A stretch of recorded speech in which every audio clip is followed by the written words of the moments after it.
ईद का तो जो मज़ा है वो है गले लगने में, कपड़े दिखाने में, चूड़ियाँ दिखाने में, मेहंदी लगाने में इकट्ठे। मुझे अच्छा लगता है अपने हाथों से कुर्बानी करना। इसका मतलब ये नहीं कि मैं कोई आजकल के हालात हैं उसमें बहुत ज़्यादा जोश व खरोश के साथ तो हम नहीं मना सकते, लेकिन अपने थोड़े बहुत घर वालों के साथ मना लेंगे। हर साल कोरोना से पहले ये होता था कि ईद पे पहला जो दिन होता था वो कुर्बानी का होता था, और उसके बाद फर्स्ट डे फैमिली डे होता था एटलीस्ट मेरे घर में, और सेकंड डे जो था वो दोस्तों के लिए होता था, और थर्ड डे जो है फिर वो फैमिली एंड फ्रेंड्स सब के लिए होता था। 3 दिन मेरे ईद के ऐसे ही गुजरते थे।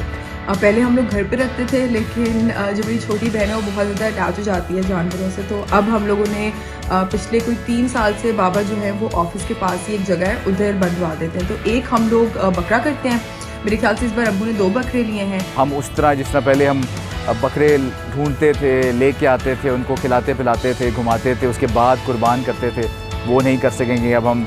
हमेशा की तरह इस बार भी ईद आई, लेकिन मुझे लगता है इस साल की ईद थोड़ी सी डिफरेंट इसलिए होगी क्योंकि हमारी कौम ने बड़ी मुश्किल से कोरोना के दौर को फाइनली थोड़ा सा कंट्रोल डाउन किया है। इस दफ़ा कुर्बानी करने का तरीका हमने थोड़ा सा मुख्तलिफ किया। बहुत सारी हमारे मुल्क में ऐसी जगहें हैं जहाँ पे कुर्बानियाँ लोग करवा रहे हैं, और आपको ज़रूरत नहीं है जानवर घर लाने की या उस तरह से चीज़ें करने की। आप वहाँ पे जाके कुर्बानी कर सकते हैं, या आप सिर्फ फ़ोन पे भी कुर्बानी कर सकते हैं। उसमें सारे फतवे मौजूद हैं, सारी चीज़ें हो रही हैं डिस्कस। सो प्लीज़ ख़ुद भी बचें और कोशिश करें कि आपकी वजह से दूसरे लोगों को भी कोई नुकसान ना हो। एक दफ़ा फिर आप सबको बहुत बहुत ईद मुबारक। मैं आप सबको विश करना चाहूँगा ईद मुबारक, ढेरों दुआएं आप सबके लिए।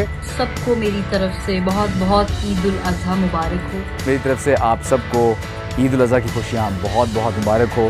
इस बार भी वही सब कुछ पकेगा, वही सब कुछ होगा, बारबेक्यू भी होगा, लेकिन अलग अलग। So I am really excited for this Eid. आप सबको मेरी तरफ से बहुत बहुत ईद मुबारक।